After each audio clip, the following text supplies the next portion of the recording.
MA उत्तरार्ध के प्रिय बच्चों, आज हम फिर ध्वन्यालोक के अनुसार ध्वनि का विवेचन करने के लिए उपस्थित हुए हैं।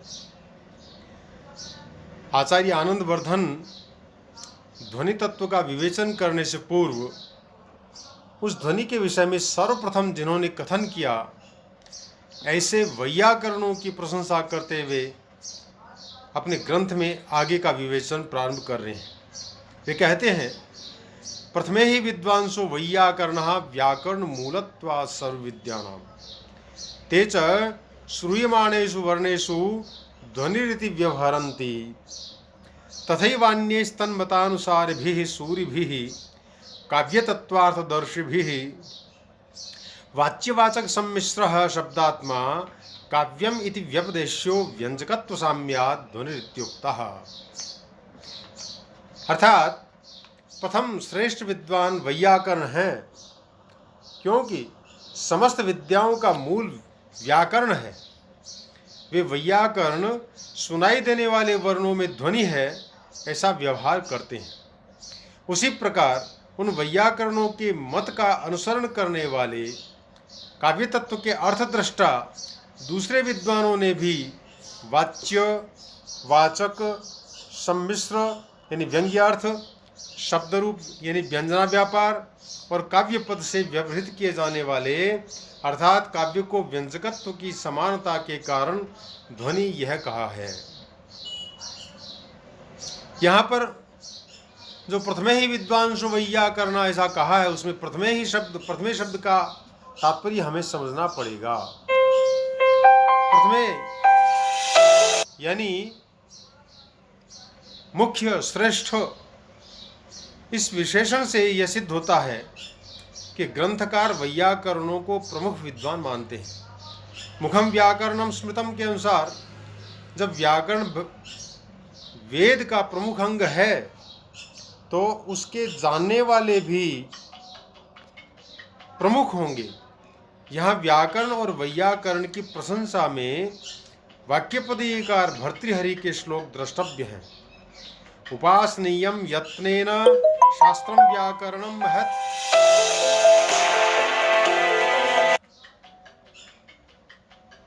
प्रदीप भूतम सर्वासां विद्यानां यदवस्थितम् इदमाद्यम पदस्थानम मुक्ति सोपान वर्ण पर्वणाम इयं सा मोक्षमाणानाम अजिम्मा राजपद्धति।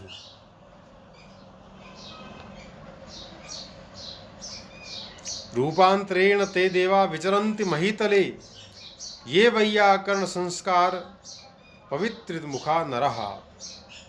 इस प्रकार से वैयाकरणों की प्रशंसा में भर्तृहरि ने भी काफी श्लोक लिखे हैं।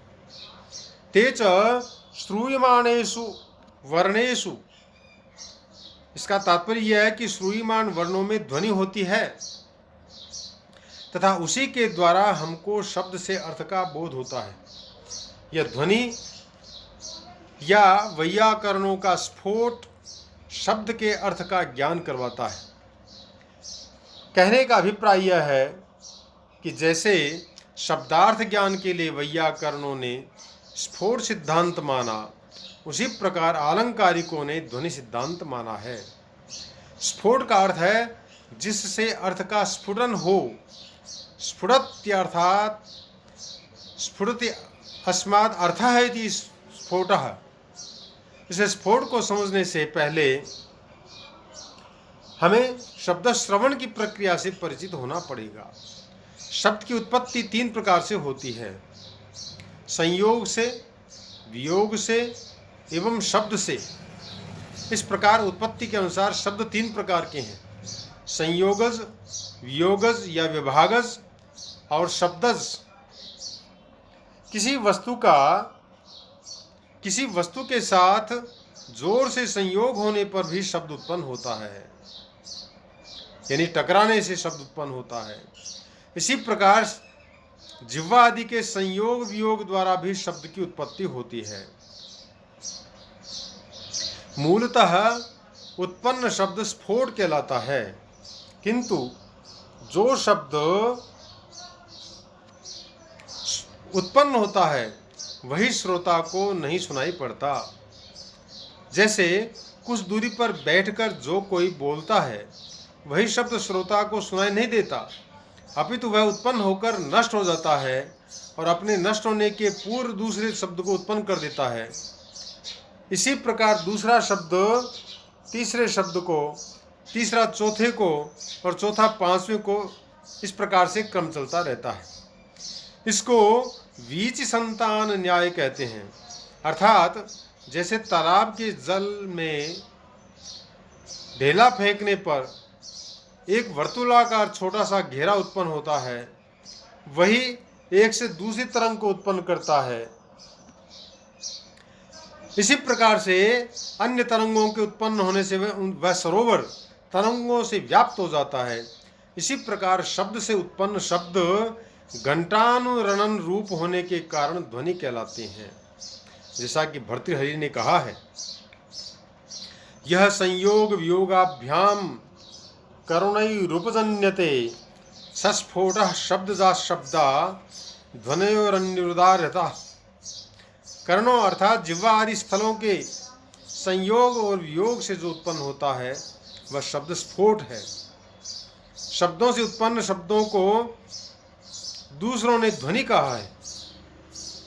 यह भी कल्पना है कि स्फोट एक नित्य शब्द के रूप में हमारे मन में विद्यमान रहता है। हम जिस अनित्य शब्द को सुनते हैं उससे उस नित्य स्फोट रूप शब्द का उद्बोध होता है और उसके द्वारा हम अर्थ का ज्ञान करते हैं। वर्णस्फोट, पदस्फोट, वाक्यस्फोट आदि भेद भी हैं। घंटा के एक बार बज जाने के बाद उसमें जिस प्रकार अनुरणन होता है उसी प्रकार अनुरणन रूप से उपलक्षित व्यंग्य अर्थ भी अलंकार शास्त्र में ध्वनि कहा गया है। इस प्रकार वैयाकरणों के ध्वनि को अनुरणन रूपता के आधार पर अलंकारिकों ने अपने अनुरूप बना लिया। केवल व्यंग्य अर्थ ही ध्वनि नहीं है बल्कि व्यंजक भी ध्वनि कहा जाता है। इस प्रकार व्यंजक होने के कारण वाचक शब्द और वाच्य अर्थ भी ध्वनि के पद से वाच्य होते हैं। इस मंतव्य को सिद्ध करने के लिए वैयाकरणों के नाद को लिया है। नाद श्रूयमान वर्णों को कहते हैं। जिस क्रम से वर्ण श्रूयमान होते हैं उसी क्रम से स्फोट रूप नित्य शब्द की अभिव्यक्ति होती है। जैसे हमने घट शब्द को सुना तो घकार के पश्चात अकार तथा टकार और तब अकार की हमें प्रतीति होती है। पूर्व वर्ण उत्पन्न होकर अपना संस्कार उत्पन्न करके अग्रिम वर्ण के उत्पन्न होते ही नष्ट हो जाता है। नैयायिक लोग इसे वर्णों का नाश मानते हैं, किंतु वैयाकरण लोग इसे तिरोभाव कहते हैं। इस प्रकार स्फोट को पूर्व वर्ण के अनुभव से उत्पन्न संस्कार के सहयोग से जो हमें अंत्य वर्ण की बुद्धि होती है उसके द्वारा ग्रहण करते हैं। इस प्रकार स्फोट रूप नित्य शब्द के ये वर्ग अभिव्यंजक होने के कारण ध्वनि कहे जाते हैं। भर्तृहरि ने इसे इन शब्दों में कहा है, प्रत्ययैरनुपाख्यैर ग्रहणानुगुणैस्तथा ध्वनि प्रकाशिते शब्दे स्वरूपमवधार्यते। अर्थात अनिर्वचनीय व्यक्त रूप स्फोट के ग्रहण करने के अनुकूल प्रत्ययों से उस शब्द में जो ध्वनियों द्वारा प्रकाशित होता है स्फोट का स्वरूप ज्ञात होता है।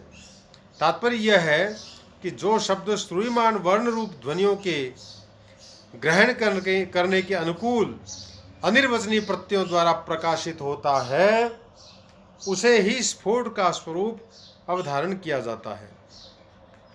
इस प्रकार वैयाकरणों ने व्यंजक को ध्वनि माना, तब आलंकारिकों ने उसी समानता पर व्यंजक शब्द और अर्थ को भी अपने यहाँ ध्वनि कहा। यहाँ तक कि ध्वनि को लेकर व्यंग्य अर्थ, व्यंजक शब्द, व्यंजक अर्थ को ध्वनि कहने की प्रवृत्ति भी चर्चा में आई। अब व्यंजकत्व रूप व्यापार को ध्वनि कहने की प्रवृत्ति किस आधार पर है, इसे स्पष्ट किया जाता है।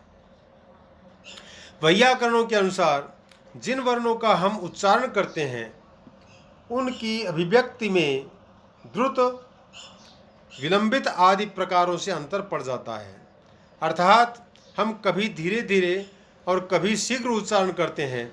इस प्रकार शब्द में अंतर होते हुए भी अर्थ में अंतर नहीं होता।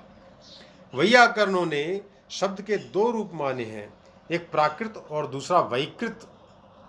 जब हम जो उच्चारण करते हैं वे वैकृत शब्द हैं। प्राकृत शब्द उन वैकृत शब्दों के उच्चारण के बाद उत्पन्न होने वाला नित्य स्फोट रूप शब्द है। द्रुत, विलंबित आदि वृत्तियां या स्वर भेद वैकृत शब्दों में हुआ करते हैं। इस प्रकार वक्ता को श्रूयमाण वर्णों के उच्चारण रूप प्रसिद्ध व्यापार के अतिरिक्त द्रुत, विलंबित आदि वृत्ति भेद रूप अधिक व्यापार करना पड़ता है। इस अतिरिक्त व्यापार को भी वैयाकरणों ने ध्वनि माना है। इसी आधार पर आलंकारिकों ने भी प्रसिद्ध अभिधा, तात्पर्य और जो ध्वनि है उनको स्वीकार किया है। अर्थात इसी आधार पर आलंकारिकों ने भी प्रसिद्ध अभिधा, तात्पर्य और लक्षण रूप शब्द व्यापारों के अतिरिक्त व्यंजकत्व व्यापार को भी ध्वनि कहा है। इस प्रकार वैयाकरणों के अनुसार व्यंग्य अर्थ, व्यंजक शब्द, व्यंजक अर्थ और व्यंजकत्व व्यापार, इन चारों को ध्वनि कहने के साथ ही आलंकारिकों ने इन चारों के समुदाय रूप अर्थात व्यंग्य, वाच्य, वाचक, व्यापार समुदाय रूप काव्य को भी ध्वनि संज्ञा प्रदान की है। फलतः वाच्य, वाचक, व्यंग्य अर्थ, व्यंजना व्यापार और काव्य विशेष भी ध्वनि है।